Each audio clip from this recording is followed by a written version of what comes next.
And we're live.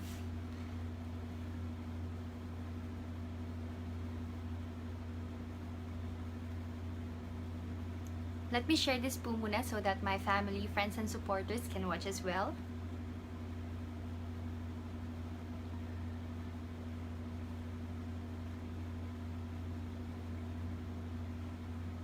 Ayan. Sharing. So, if you're watching right now, please don't forget to share this live video so that others can watch as well.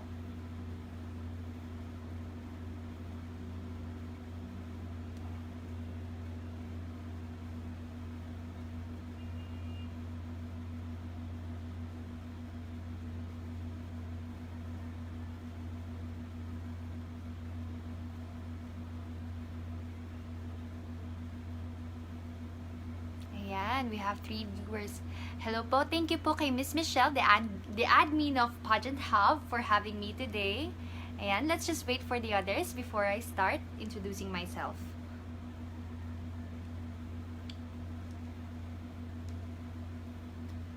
Hello po. Ayan, we have 6 viewers. Hantayin po natin yung iba. Hello, Hume Academy, Yum Academy. Hello, Celine. Alright, so maybe we can now start. Hi, Mars. Thank you for watching. Hi, guys. For those who are watching right now, please share this live video so that other people can watch as well. And if you have questions, please drop your questions on the comment section. Ayan. So first of all, I would like to introduce myself. I am Angeline Mae Santos, a candidate of Miss Philippines Earth Philippines 2020 and your Eco Angel from Quezon City. For my educational background, I would like to tell you that I graduated from Lyceum of the Philippines, University Cavite ng BS Civil Engineering. I also took my Master of Engineering Management, major in Construction Management at the Pamantasan ng Lungsod ng Maynila. And now, I am now po a licensed civil engineer and is currently working at the Department of Public Works and Highways, specifically at the Public-Private Partnership Service. For those who doesn't know, the Department of Public Works and Highways is the executive department of the Philippine government, which solely vested with the mandate to be the state's engineering and construction arm. And I'm proud to say that my office, which is the Public-Private Partnership Service Office, is one of the offices that is uplifting or helping in the uplifting of the Build project of the government, which we know will help in the future of our economy, lalo na we are facing this pandemic crisis. And this Build project will surely or definitely provide more jobs, or will definitely generate jobs for the future for the Filipinos in the future. So more about me, I also used to teach in Lyceum of the Philippines University. I was a college instructor there. I teach architecture and engineering students. I also own a bed space rental business. So if you're looking for if you're a female and is looking for a place to stay in Metro Manila, you can message me. And moreover, since I am a person who believes with gender equality, I am an active advocate of gender and development. And with that, I integrated my career with my passion to find for a way to help protect Mother Earth. So my aim here is to promote or to encourage people, especially engineers, to become promoters of sustainable engineering along with gender mainstreaming or equality. Because as I always tell in my live videos, live talks, I I firmly believe that ending all forms of discrimination and lack of sensitivity is so crucial in accelerating sustainable development, which we know will then help protect and save the environment. So now that you already get to know me by knowing my background, educational background, my career, my passion, I would like to answer now more of your questions. So if you have any question about me, or if you want to hear my suggestions or my recommendations about what is happening around the world, please comment your thoughts in the comment section. Alright. So madami-dami na po pala tayong question. Gigreet ko lang po ulit yung mga taong nanonood ngayon. So, if you have any time, please share this so that marami pa po tayong makakapanood na audience. From Celine R. Negosa, what is your edge among the other candidates? So, I believe that my edge among the other candidates is that I'm not just focusing on one environmental advocacy alone. What I wanted to give in the organization, or the myth, or to the Miss Earth organization, is that us human beings can only implement a certain project or make it a perfect one, or not a perfect one, but a better one, if we're going to focus on the people who's going to be implementers of it as well. And that is why I am inputting gender equality and gender mainstreaming along with my advocacy for the environment. And that is my edge over the other candidates. From Hume Academy, Hume Academy, what is your favorite food? My favorite food po is sinigang. Because it is one of the most famous, not just because it is one of the most famous Filipino food, but it is really, really good. And it is also healthy for your body. So, my favorite food po is sinigang.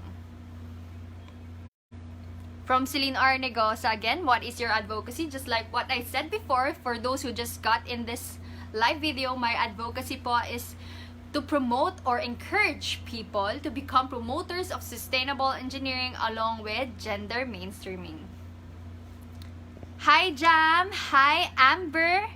So I'm reading it all. So if you have any more questions po, please write your questions on the comment. Next question again is, what can you say po about mass testing? So this issue has been really hitting storms, not especially in the social media.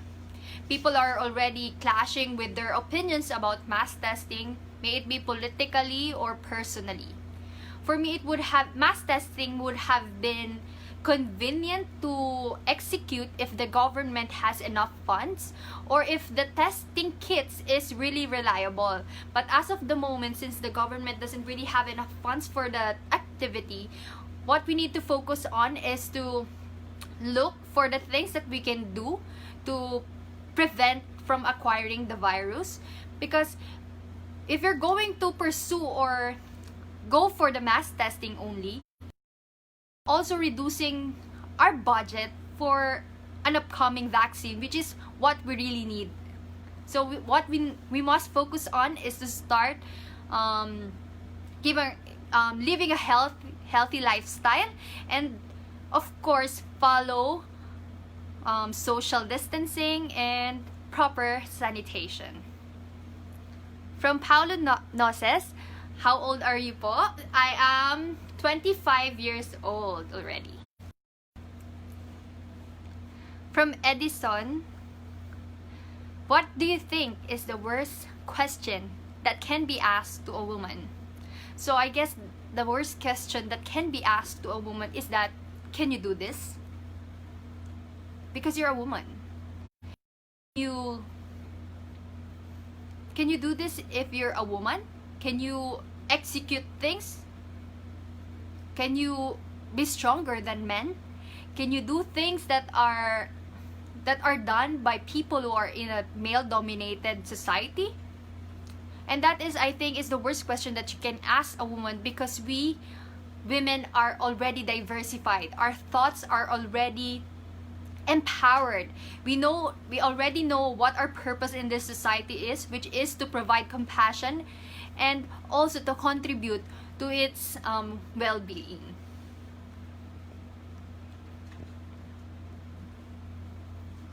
From Michelle Constantino, thank you po for your question. How would an engineer be helpful in your competition? So us engineers are one of the most in-demand jobs in the world because we are the builders. We do infrastructures. We are in line with electricity, with electronics, with mechanicals. So I guess the importance of an engineer in the Miss Philippines Earth pageant is that we engineers would like to promote or do things that will help our world to be built in a sustainable way. So that's why I am imposing that if any engineer is watching right now, let us now practice sustainable engineering. Okay. Thank you po ulit sa mga nanonood. So, marami pa tayong questions and I will definitely answer everything. Please share this live video and also don't forget to like the Pageant Hub page. From Mike Garza. What makes you different from other girls? So that question shouldn't be pointed to anyone because each and every one of us is unique in our own way. And being unique is what God has given to us, and that is really special. We have our own capabilities. We shouldn't compare ourselves to others because we are better in this.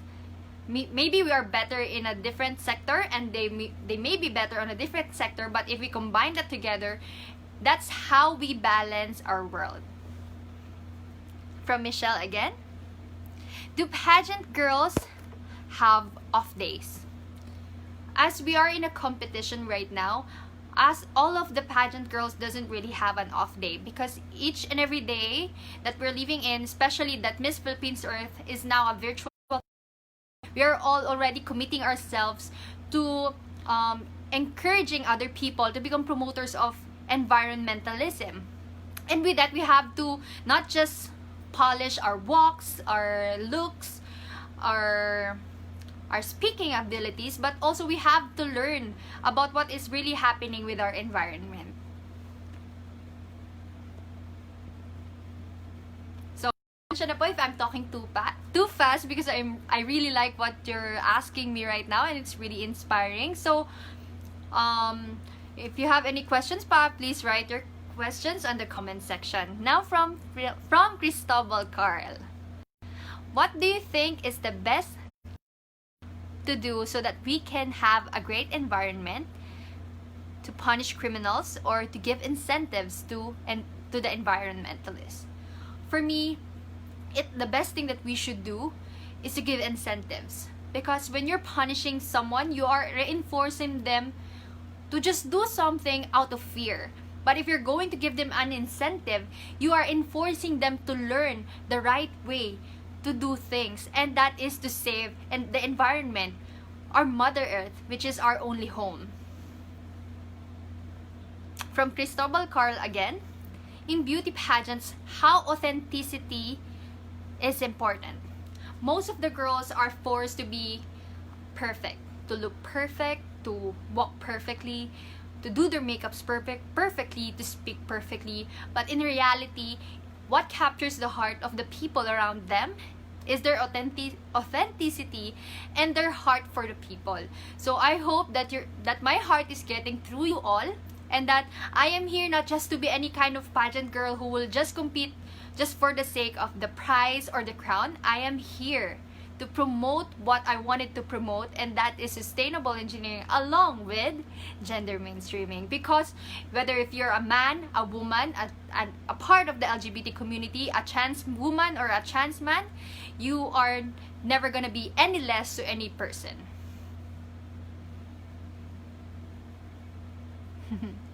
Next po from Michelle. What is the challenge about Miss Philippines Earth being a virtual pageant? Now the biggest challenge about Miss Philippines Earth now being a virtual pageant is the connectivity. while here in the Philippines, internet connection is not that really good, so it really compromises the quality of your live video, of our live videos. Some candidates even lose their connection during live talks. Really just gives them a lot of pressure to provide the best kind of pageant for the audiences. So that is the greatest challenge in this virtual pageant era. But I guess since we're the first of the first to conduct a virtual pageant, then maybe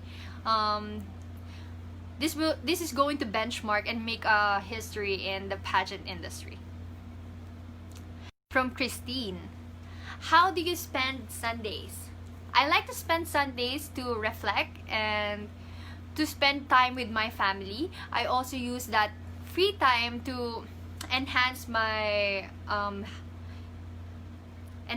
learnings. I try to learn new things.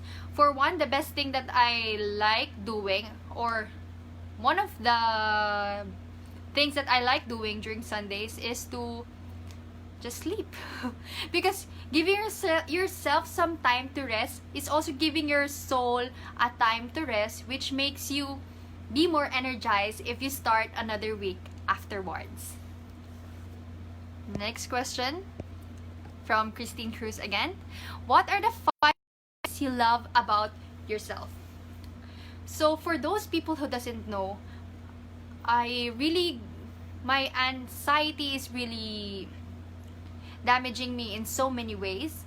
It can really pull me down on some moments, but the best thing about myself is that regardless of what is happening with my mental health, I am still lifting myself, and that is one, lifting myself not just for my well-being but also for the people who loves and supports me. So maraming salamat sa mga engineer angels who are always supporting me right now.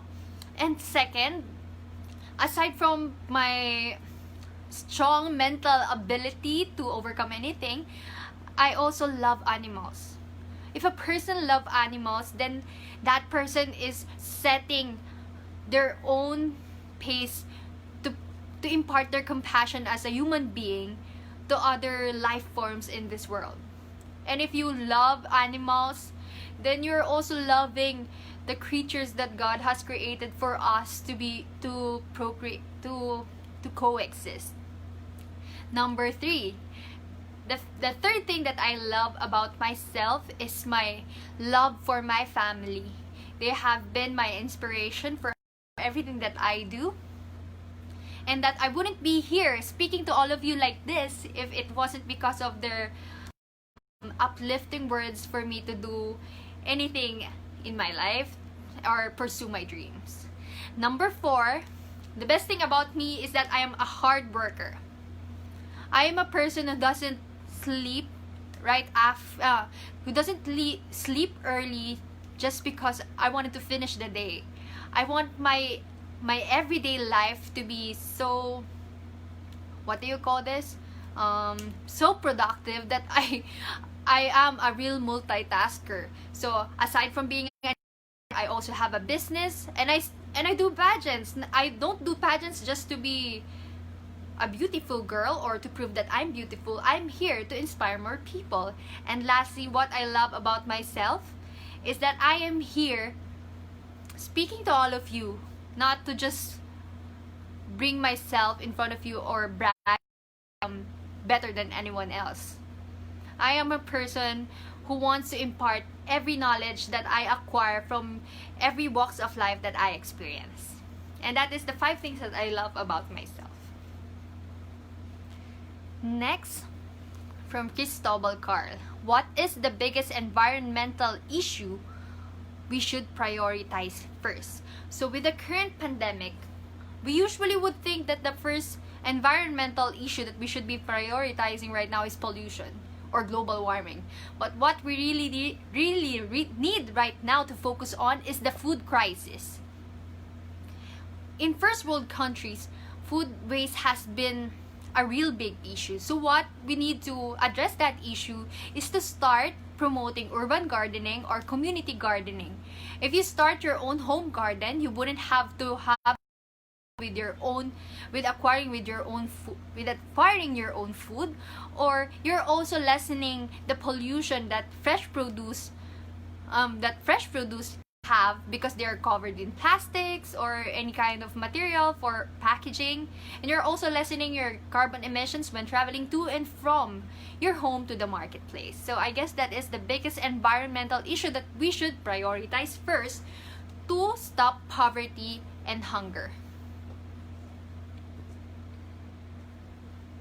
From Carla Nietzsche, this is a good question. As a beauty queen, have you ever felt insecure?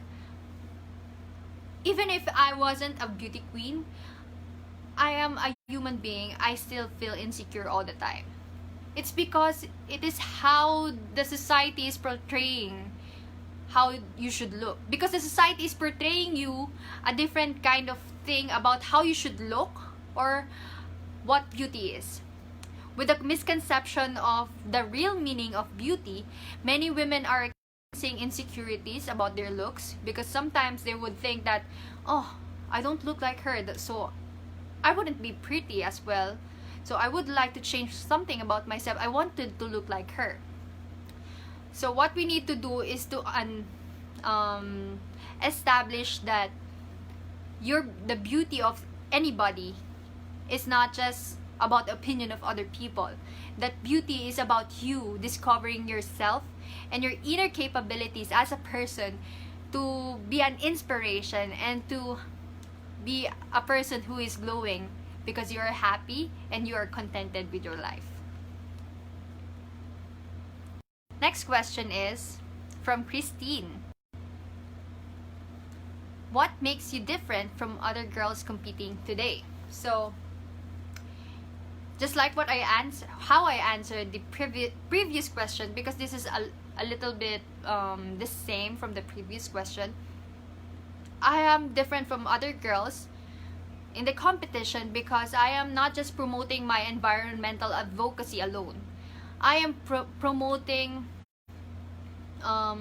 gender mainstreaming, because the people are the core entity that is needed in promoting any kind of advocacy. If we just focus in implementing a certain project, you are also neglecting the fact that these projects can be implemented well with people being the core in the action of your environmental advocacy.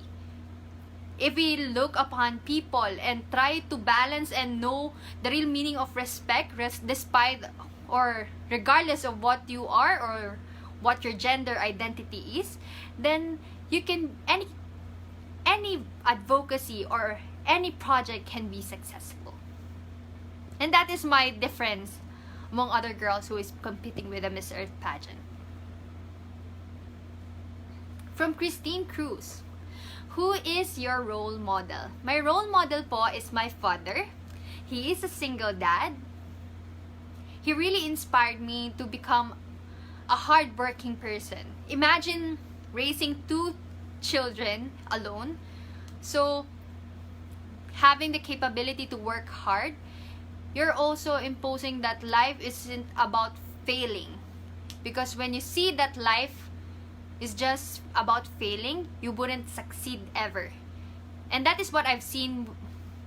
And that is what I've seen in him that inspires me a lot. Because regardless of his failures, he was able to lift himself and become a better person for his children. Next question po is from Carla Nietzsche. By the way, thank you po sa lahat ng mga question niyo. What do you think is the best lesson we should be teaching young human today? So the pandemic crisis is now a wake-up call for each and every one of us that we should learn how to prepare to any kind of situation, just like this pandemic. So I guess the best lesson that we should be teaching young people today is to start or be prepared to any kind of crisis and start living not just for themselves but also for the people around them. Because if we start being compassionate to one another, then therefore we are already building a new world for each and every one of us. And that's it.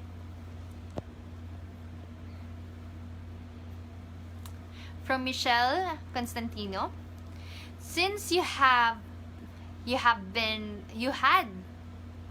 teaching before, what are your thoughts about digital education in lieu to face-to-face classes?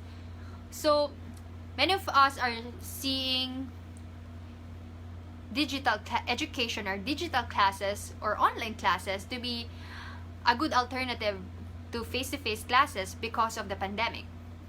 But before we move on to that kind of education, we must first focus on the students and their capabilities to participate in such.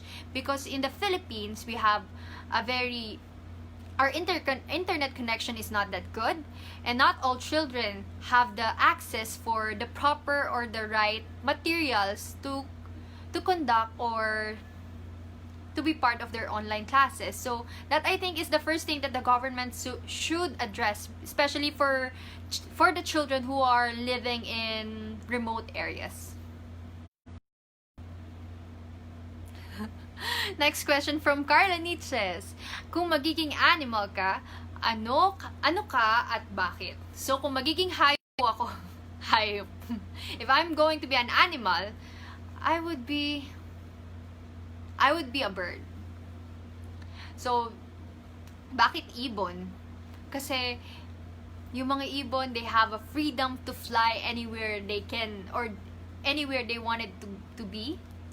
So, if ibon ako, since we're all in isolation or we're just staying at home, the best thing that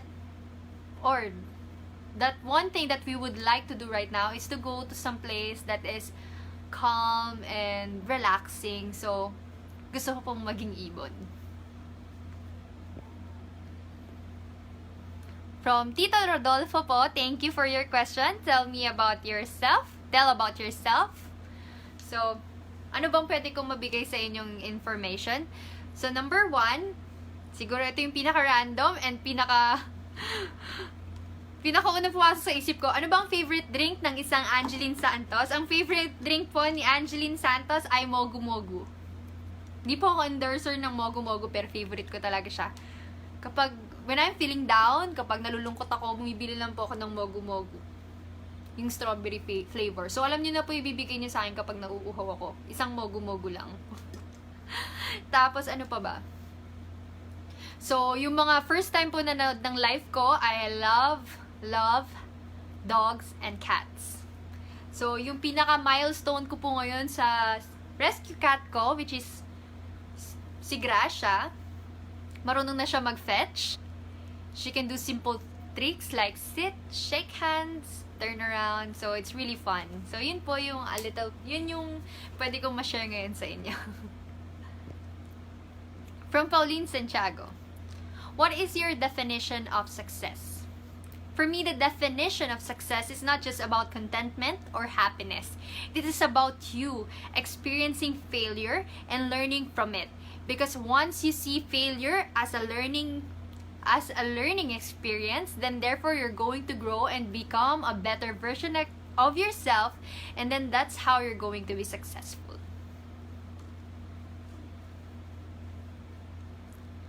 Okay, wait lang po, hinga lang ako. Inom lang po ako ng mogu-mogu. So, kung nalulungkot po kayo, inom lang kayo ng mogu-mogu.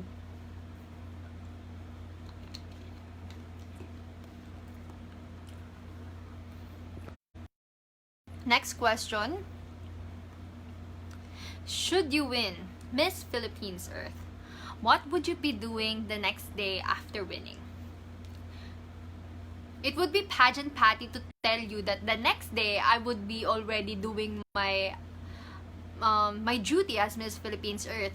But the next day that I would definitely, on the next day after winning, I would definitely rest the whole day and eat the things that I love to eat, especially white chocolate And that is, I think, is going to be the first thing that I will do after winning the pageant. Then right after, I will be doing everything to help the organization. And if they make me win, I promise to be the best Miss Philippines Earth, and will definitely promote the organization the way they wanted it to be. Hi James, thank you for watching. Next question is from Pauline Santiago. How do you prepare for a beauty pageant question? So the first thing that you should do to prepare for a beauty pageant question is to get to know yourself more. Because when you're answering a question, even if it's not about a beauty pageant, you should definitely know what you're trying to portray or what you convey to other people. Because if your answer will come from your heart, that will go through to other people, and they will definitely understand what you're getting into and what you wanted to give them or make them understand also as well. And that is how you prepare for a beauty pageant question. Because if it's more conversational, then people will definitely like what you're trying to say, and they will understand it as well. Thank you, Pauline. Next question is from Carlin. It says, when you are in your solitude or alone, what do you usually think about? What do I think about when I'm alone? Now I'm wondering what I was really thinking about when I'm alone. So, now that we are in now that we are staying at home because of the pandemic, I would like to share to you that I am a person who has a really active mind even if I'm alone. As an entrepreneur, I really love thinking about how will I get another source of income, and what are the things that I can do to open up a business again, because it really is activating my creative mind, and it helps me exercise my mind as well. And that is what I do when I'm alone. From Pauline, what is your dog and cat's name? So, meron po akong isang dog. His name is Euro. My other dog, who is a Chihuahua, Hachiko, died last December. So, I really miss him a lot. And I also have two cats named Gray and Gracia. But as of the moment, I already gave Gray to my sister so that she can also have a pet support. Because with you having an animal around, they can really give you the kind of emotional support that you need whenever you're alone. Hello, Tito Celso. Thank you for watching.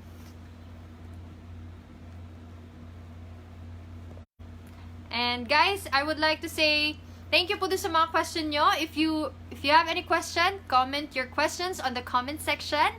And please don't forget to share this live video and like the Pageant Hub page as well. From Edison, I really like this question. Should marriage be a goal in dating? For me, it should be your number one priority.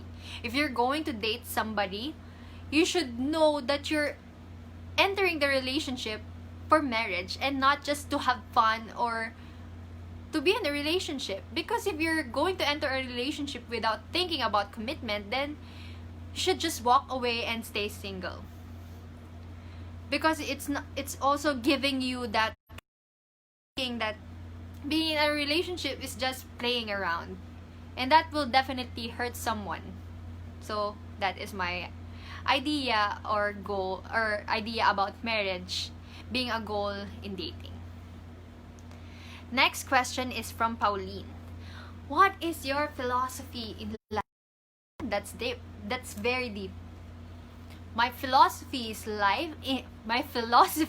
sorry, wrong grammar. My philosophy in life is to think about the good side of my failures.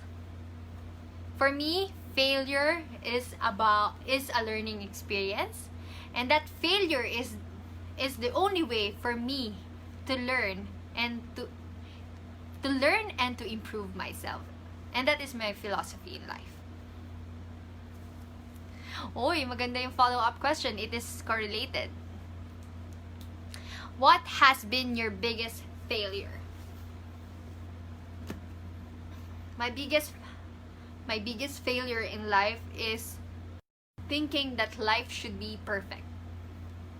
For every one of you who are thinking that you're not getting anywhere in your life, please consider the things that you have done for yourself already, and that you are not a failure, and that you are only a work in progress. So, I don't see anything as my biggest failure. I see a failure as something that will help me grow and help me succeed in the future. Next question from Pageant Hub. Oh my god. Nabubulol ako, guys. Do you still get nervous on answering question? Actually, I don't really feel nervous. The thing with me about answering question is that because I talk so fast, I sometimes forget the words that I wanted to just like right now. I always forget the words that I wanted to use for people to better understand me. And that is what is really I'm trying to practicing to become a good communicator. Because I am also a person who doesn't like talking that much. I only talk when I have when I have like this, live talks, or kapag meron akong MC na gig, MCing, or when someone invites me to give a speech or an inspirational talk, and that's only the time that I really get to talk a lot. And I only talk a lot as well when I'm around my closest friends.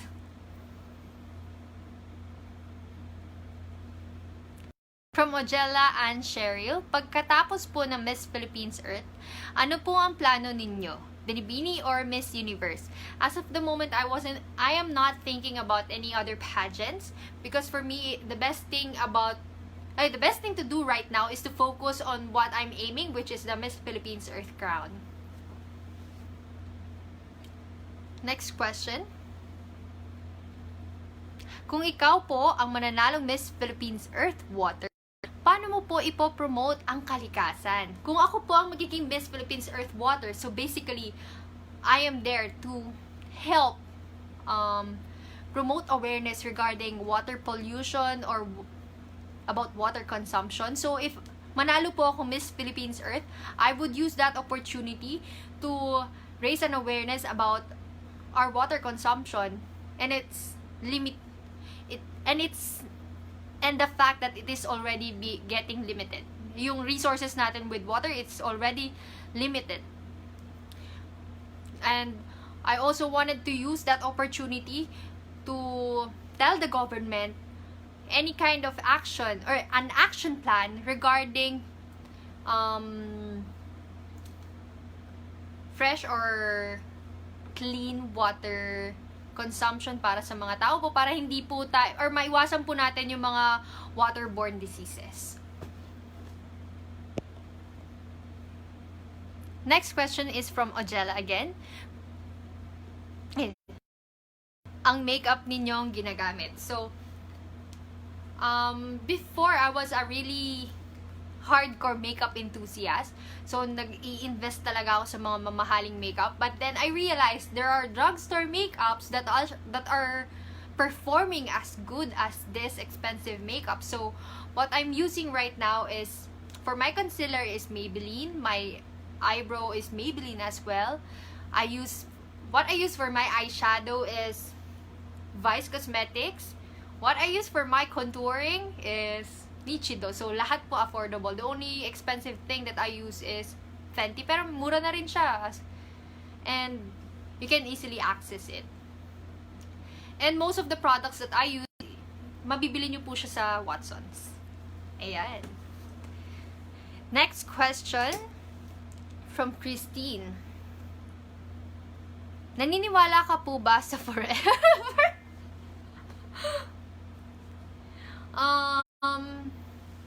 Naniniwala ba ako sa forever? Ang masasabi ko lang po dyan, in our life, nothing is permanent, change is constant. So, hindi ako naniniwala sa forever. Joke. Pero yun po, everything in this world is changing every time. So, you have to just go with it and go with the flow.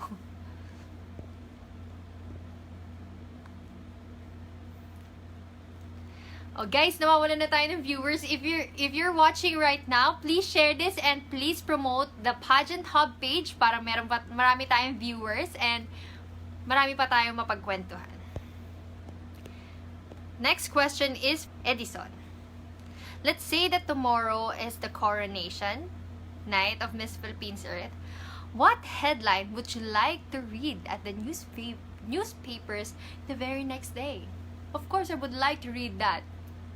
The new Miss Philippines Earth 2020 is a civil engineer and a public servant who is promoting gender and development along with sustainable engineering. And that is the headline that I would definitely want to read the next day after the Miss Philippines Earth coronation.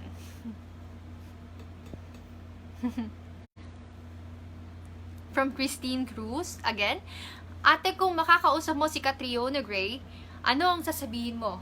Kung makakausap ko po ang ating Miss Universe, Catriona Gray, sasabihin ko sa kanya na maraming for inspiring many Filipinos, and I hope you will continue with your advocacy and to inspire more Filipinos, and dahil sa'yo, naging inspired din ako to represent the Philippines and make Filipinos proud.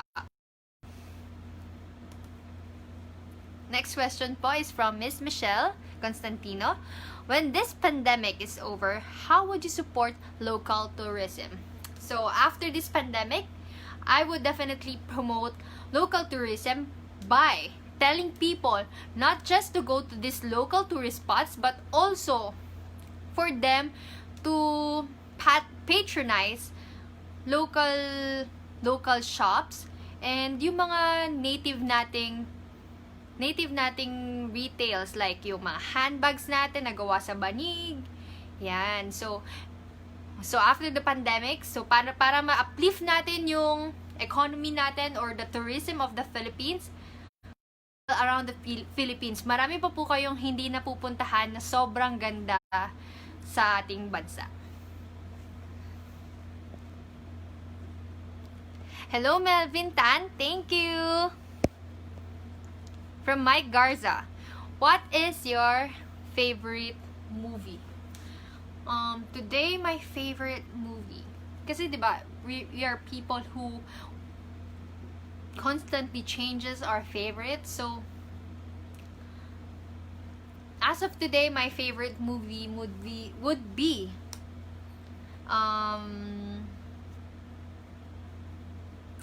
Snowpiercer. Kahit hindi ko siya talaga napanood ng buo.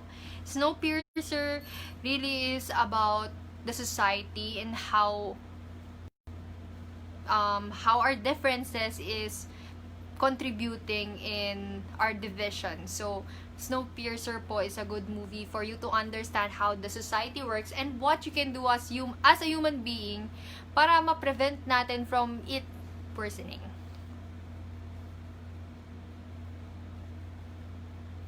From Edison, if not an engineer, entrepreneur, and beauty queen, wow.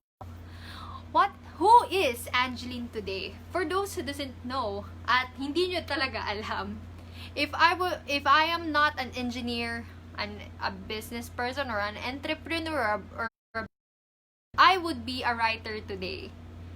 I love writing, and I love doing stories, not just about myself, but also about life or inspirational things. So, maybe in the future, kung magkaroon po ako ng guts, I would definitely publish my diary story so that you will be inspired if ever na-experience mong maging broken-hearted. Yan. And that would be me if I wasn't an engineer, entrepreneur, or a beauty queen. From Pageant Hub, how would you talk and uplift people who are now depressed because of COVID-19? So, guys, that would have been my message after this show. Pero, now I think is the right time for me to give my simple message for those people who are experiencing depression during this pandemic. So if you're feeling anxious or lost as of this moment, I would like to just tell you, ikaw na nakakaramdam ng depression, na kaya mo yan. It's okay to not be okay. It's okay to be sad at the moment. It's okay to feel lost at the moment. What you need right now is to rest, for support, ask your family for help. Wag nyo pong kikimkimin sa sarili nyo yung nararamdaman nyo if you're feeling depressed. Ask someone for help. And on the bright side of things, always remember that this pandemic may have had occur for us to slow down, pause for a little, rest, and to appreciate little things in our life. So yun po yung sasabihin ko sa mga taong nakakaranas po ngayon ng depression. Kaya po natin to. Matatapos din po itong pandemic nito, because nothing in this world is permanent. And hopefully this soon will end din. And last question, what would you advise people who would want to try beauty pageants? So my advice for people, whether you are a woman, a man, or a trans woman who would like to become a part of a beauty pageant, if you will enter a pageant, think about what are the things that you wanted to use or wanted to do if you become a title holder.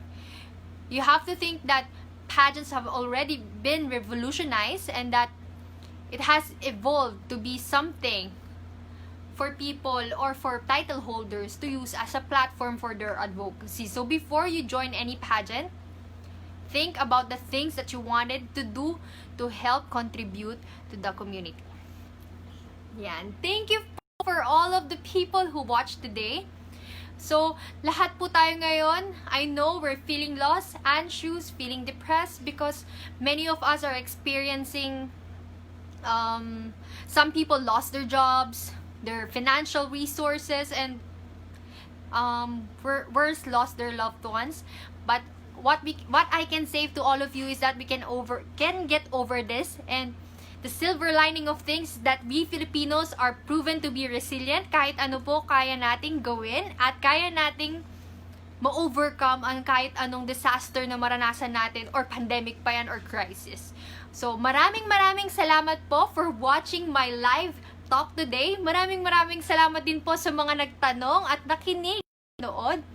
Don't forget to like and share Pageant Hub page for more pageant updates. And also, please like my Facebook page, Angeline Santos, and follow my Instagram account at ENGR.Angeline Santos. Once again, thank you for having me po, Pageant Hub. And guys, sa mga nanonood na supporters ko, like nyo na po ang Pageant Hub page. Thank you po and have a good day. Bye-bye! Thank you po!